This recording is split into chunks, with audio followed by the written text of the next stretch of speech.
To say that the evangelicals were the only ones doing good things in the 17th, 18th and 19th centuries would be false.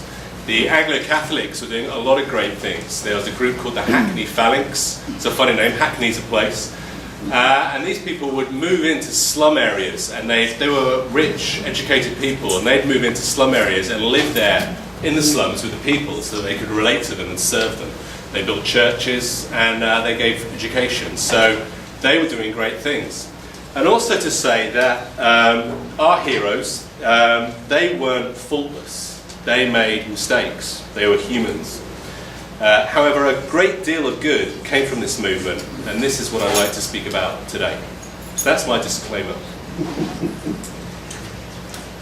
During our time together, I will discuss how the evangelical revival breathed new spiritual life and conviction into an increasingly tired and worldly church. This is the Anglican Church. Furthermore, I will paint a broad picture of the impact of evangelical preaching right across society.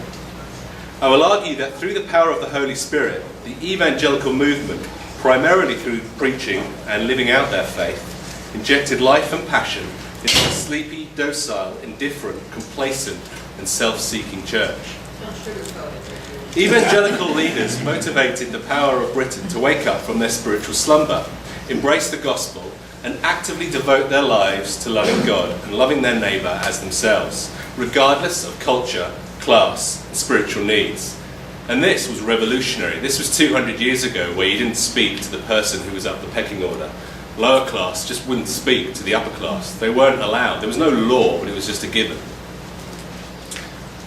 In the 18th century, the Puritan mindset of the Reformation had faded, and the church had slid from being a fiery puritanical force to a sleepy ecclesiastical institution.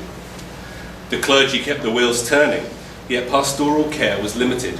Sunday sermons consisted of moral lessons: do this, do that, look after your mother, look after your father, which is all good things. And all that was asked of the congregants was that they would continue to pay their tithe, turn up to church on Sunday, and return the following week. By the way, if you didn't turn up to church in those days, it was seen as unpatriotic. Your boss, your landowner, would soon be knocking at your door asking why you weren't there at church. So this is, in one way, one reason why many did go to church. There was no provision or expectation of gospel-based teaching, no domestic or foreign mission, and no call or pressure for the clergy or congregant to seek to transform their lives. Come as you are, stay as you are. Whilst the Reformation had swept away many abuses within the church, it was still clear that many remained. Perhaps the worst of which was the complacency and self-centeredness of the church's ruling party. With notable exceptions, Gilbert Burnet, who was the Bishop of Salisbury, John Sharp, the Archbishop of York, the bishops spent their energies in securing wealth and prestige, and then devoting their time to enjoying comfort and leisure. This accumulation of wealth was made possible through what is called the collection of livings, or pluralism. And what would happen is each church would tithe, and that money would then go to the priest. And the priest was meant to use it to keep the church building going, to live off that money, but also to give the money out to the poor. But what was happening was they were using it as, in a sense, their own bank account. They had the money and it was theirs to do what they wanted with. If a priest gained favour, he would then get a number of tithes from a number of churches. So you could have it that one guy could have 20 churches and all of their tithes are basically going into his bank account. This was called a collection of livings. This led to a high degree of absenteeism, where in the 18th century over half the parishes suffered from absentee priests and were thus likely left with an ill-trained, poorly paid curate who struggled to provide effective pastoral care. Furthermore, over 1,000 churches were left simply unattended by any form of clergy.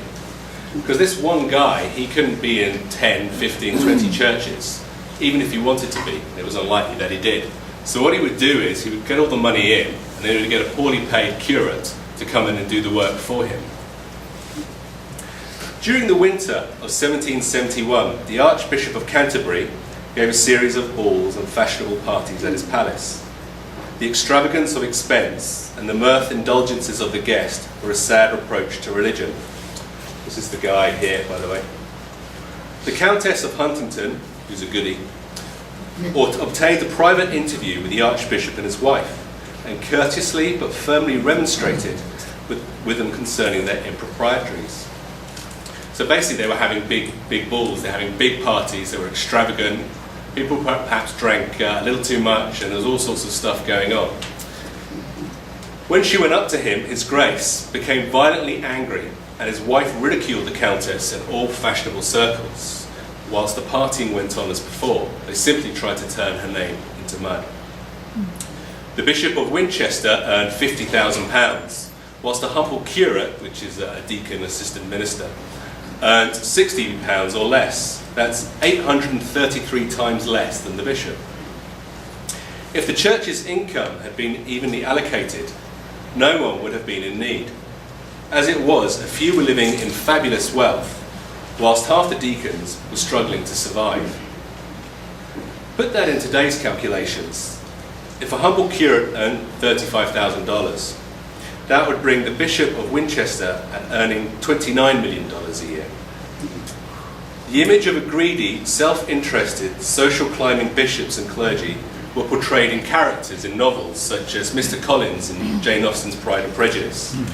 This image still lingers in the minds of many in secular Britain today. Julian, can I ask a quick question? Yeah, sure.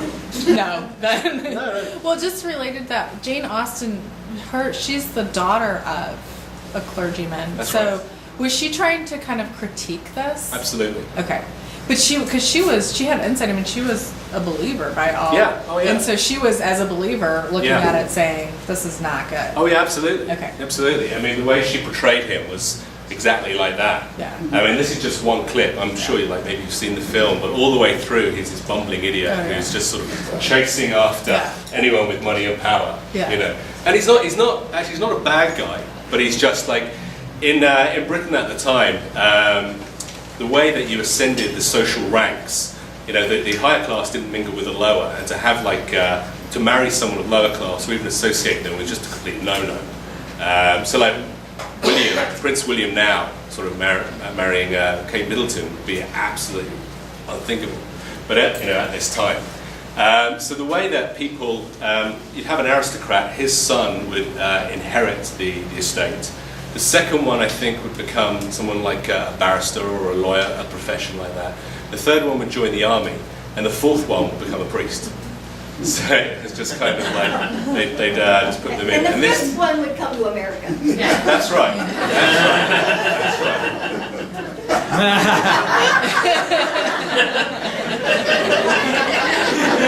Get into the back. The sixth would go to Australia. Moving on. Can we edit that bit? No.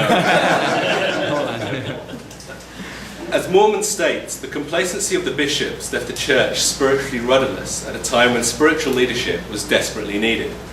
Reform was urgently required, yet the bishops who held the power refused to sanction it, for to do so would mean surrendering many of their privileges. It was during this time that the Holy Spirit called forth the Anglican ministers George Whitefield, there he is, he went to America,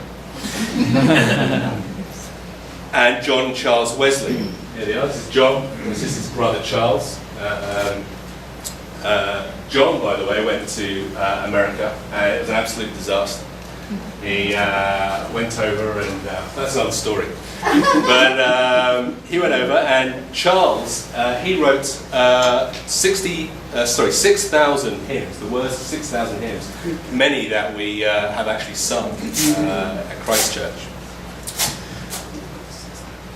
John and Charles Wesley, who together sought to transform the Church of England from within.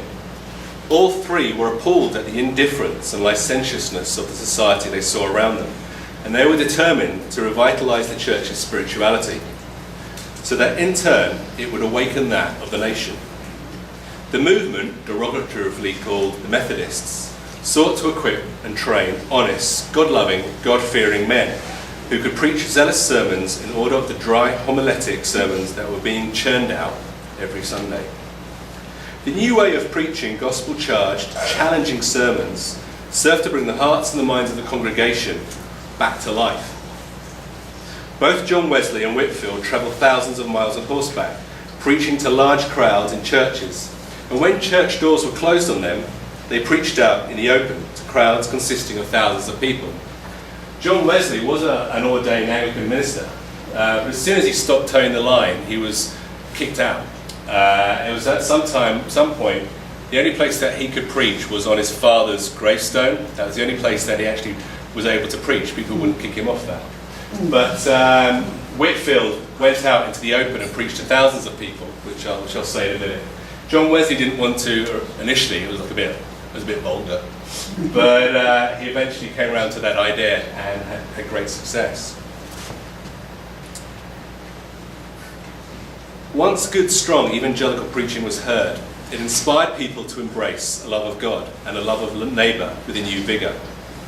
The work of clergy and lay leaders had a broad impact across society, as each individual was called to serve in a unique way the Holy Spirit had prompted them, as he does us. Whilst it would be false to state that the Methodists, the dissidents, which is basically anyone who's not an Anglican, and even the Anglican evangelical clergy, hereafter collectively referred to as the evangelicals, it would be false to say that they comprehensively transformed the nation and the church. However, it would be inaccurate to state that the nation and the church were not profoundly shaped and affected by them.